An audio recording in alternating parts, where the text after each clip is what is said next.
Objection, Your Honor. Malinaw Again, ito. objection, Your Honor. Honorable Ang De Lima, I would have to sistematikong stop paraan. you. This is out of I would line. have to stop you at this point. The continuing objection of the respondent is duly noted. I would have to stop you at this point. And I have to my stop due now. apologies, but kindly call your witness already. Thank you, Your Honors. I submit. Thank you very much. Okay, bago natin ituloy ho iyon, si Dilima at may isa pa si Chua na parehas na nabutata dito kay Attorney Poa. Itong abogado sa defensa ba? Sa defense team ni VP Sara dito sa impeachment nga.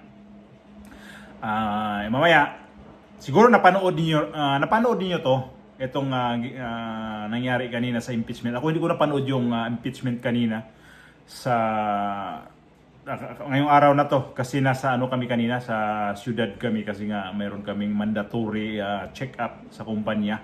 So hindi ko napanood yung impeachment trial kanina kaya dito na lang ko sabi sa among apaba hagpat na lang ko sa mga nakikita ko dito sa mga na-highlight na mga dito sa impeachment trial ni VP Sara. At dito sa mga video na to, sabi ko, anong klase ba to si Didima at saka si Chua?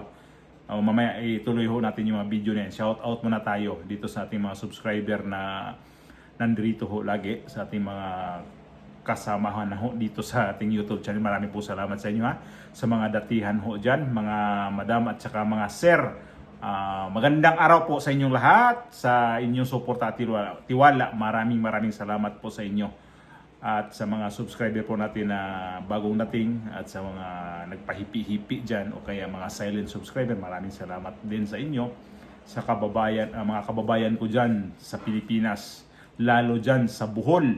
Shout out po sa lahat ng mga taga Bohol, mga kaigsuunan, mga kapayentihan.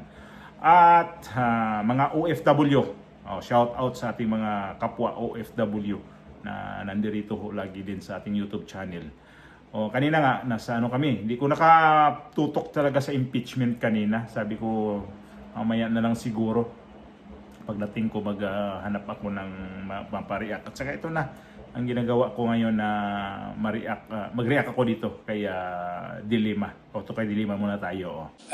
With the permission of the Honorable De Lima, yes, Counsel for Your Honors, Respondent. again, Your Honors, I think we have to object to the statements being made by the Honorable De Lima, with all due respect, of course. Your Honors, they can do that through the offer of their evidence, Your Honor. Chair will instruct the Honorable De Lima to kindly limit her statements. I was listening intently in the beginning. It was okay, Honorable De Lima, but later on, you did make conclusions of law already, which the chair orders to be stricken from the record. You may wind up, Honorable De Lima, but kindly avoid conclusions of fact and law. Your Honors, please, if I may just be given just Yes, 2 seconds. Your Honors, ang naging problema natin nung huling pagkakataon na pinayagan natin yung ganitong statement at sinasabi na nga ng presiding officer is kahit naman i-strike off the record natin, narinig na po at nasabi na. So to allow, Your Honors, again, a continuation of such is really goes into the matter of fair play, Your Honor. Honorable De Again, Lima, with all kindly due respect, wind up. Again, you were forewarned beforehand to kindly limit your statements. Hence, you are faced again with a similar situation. Kindly wind up, Honorable De Lima, and call your witness. Ang dami pong malalampasan sa aking opening statement because Yes, this is but, supposed to be an again, overview it is the of the court's case, position, the overview of the evidence. to let the witnesses speak, not the counsels, insofar as the evidence is concerned or conclusions of both fact and law. Kindly wind up, Honorable De Lima. I submit to Your Honor, and so I will wind up. Kapag ang isang impeachable officer, tulad ng pangalawang Pangulo, ay nabuso ang kapangyarihan sa paraang sumisira sa accountability Same o objection, Your sumusuway Honor. sa pananagutan, dapat pa ba siyang pagkatiwalaan? Dapat pa ba siyang manatili sa pwesto? When the Filipino people entrusted their money to Vice President Sara Duterte, was that trust honored?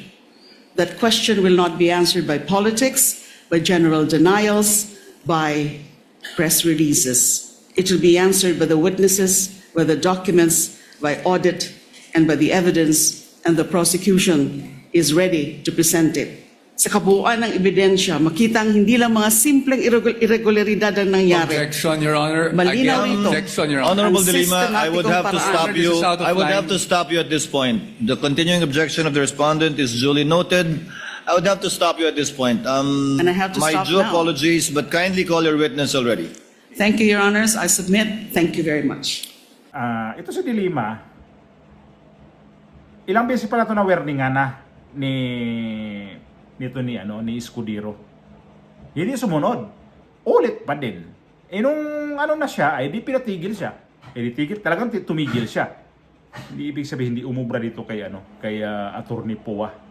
Kasi may pagkaabusado rin talagang noon pa naman kasi ito si Dilima kapag mga Duterte talaga to siya, grabe talaga ang nito kasi sa mga Duterte. Kanina nga, nandiyan na nga kayo sa impeachment, nagtatrial na nga kayo, gusto mo pang, ano ba pang palabasin mo? Kare-karito na nga yung, kahon-kahon na nga yung ebidensya ninyo.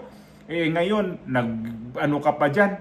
May mga manifesto ka pa dyan. Tama, manifestation, ang tawag nila yan dyan, di ba? Yung magsalita sila dyan. Warning na nga, may mga rules na kayo, di ka rin sumunod. Nasupalpal siya dito kay Chis Escudero.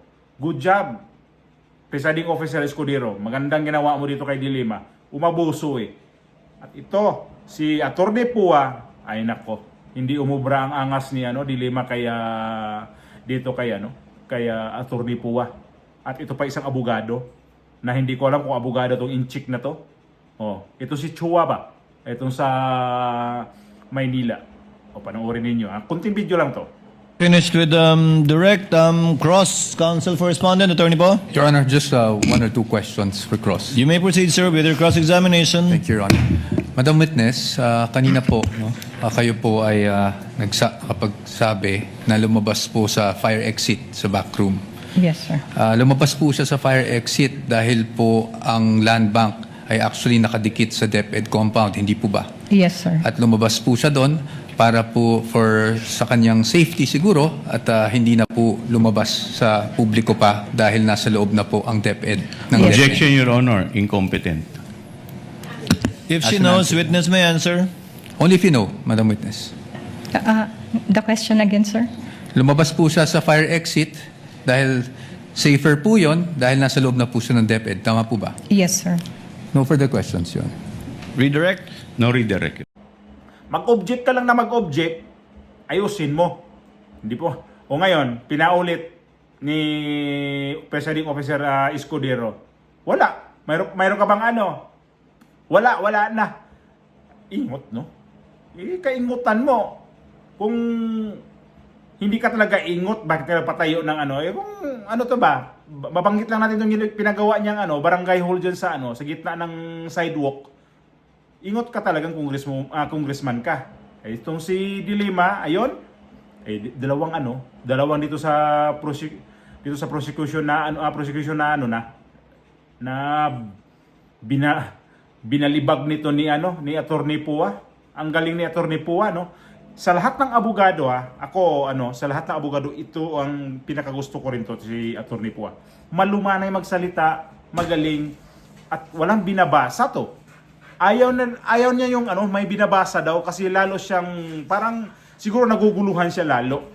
Mas maganda siguro talagang pakiramdam niya na nagsasalita siya na normal, wala siyang hawak na mga papel para ito yung gagawin ko. Ibig sabihin, punong-puno ang utak nitong si Attorney Pua. Ang ganda Siya ang toka dito sa confidential fund ni BP Sara. At maganda to, babanggain niya tong mga ito si Jokno, kasi si Jokno at saka ito si Chua. Yan pala ang may nito. Mas maganda to salpukan to. Pero ito kasi Dilima at saka si Chua kanina. Hindi umubra Hindi umubra ang kanilang dito. Nagpagaling-galingan kasi. Kaya itong depensa kanina nakita ko rin yung mga dito sa mga witness na presenta dito sa dito sa impeachment, yung sa dalawang sa land bank. Tinanong nga naman sila kung illegal ba yon. Hindi naman daw illegal. So mahaba-haba pa tong mahaba pa tong trial. Kanina sabihin na naman dito sa side ng taga-usig ni BP Sara na maganda daw. Pag dito ka naman sa dipinsa, maganda din. So, dito natin ito malalaman talaga kung sino talagang maganda mag-ano dito. Para sa akin, siyempre dipinsa ko, maganda ang pagkadipinsa ni Atty. Pua. Pati nga yung mga prosecutor dyan, ang ganda rin yung mga tanong. So, para sa akin lamang pa din. Ako, porket dito ako kay BP Sara, lamang pa din ang dipinsa talaga dito sa kanilang balitaktakan dito sa impeachment na to. Kaya lang, ang impeachment kasi ngayon, napapansin ko, wala na rin masyadong nagka-interest eh. Pero ako, pag may oras din naman kasi, pinapanood ko. Hindi ko naman talaga ako kahit naman ako, less interest na rin ako dito sa nangyari ngayon sa impeachment na to. Kasi parang nakakasawa na eh. Ito kasing binulat-lat nila ngayon dito sa impeachment. Para napanood na rin natin to noong panahon ng Quadcom, dito sa hearing din ng mga budget, dyan sa tapos yung pag-umpisa ng impeachment ni BP Sara sa House Justice Committee. Ito pa rin yun eh. Kaya lang nagkakaiba ngayon kasi kasama na ngayon ang mga senador. At mayroon na silang mga inipakita talaga ng mga ebidensya.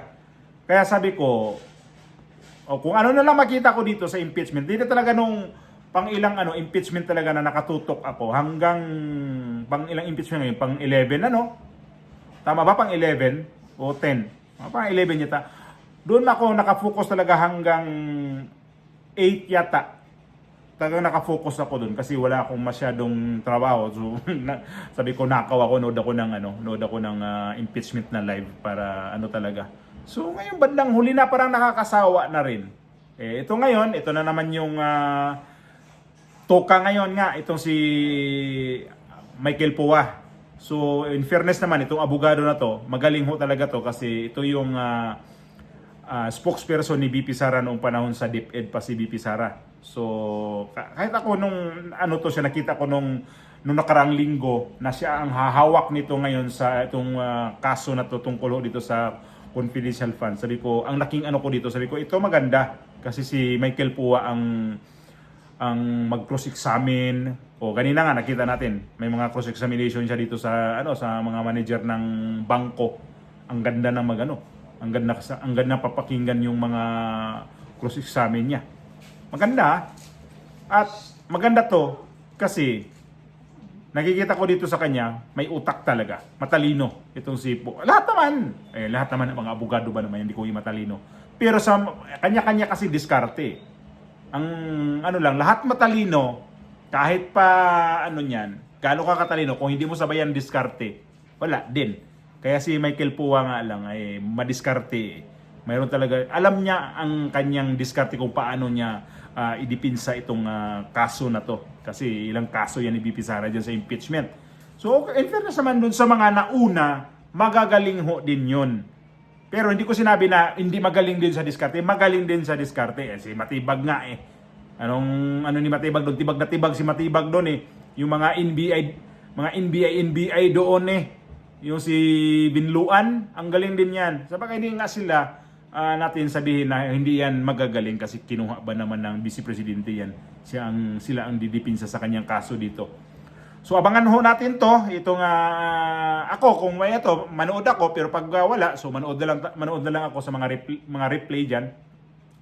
Kaya in fairness naman, Dilima at saka Chua, pahalata kayo eh.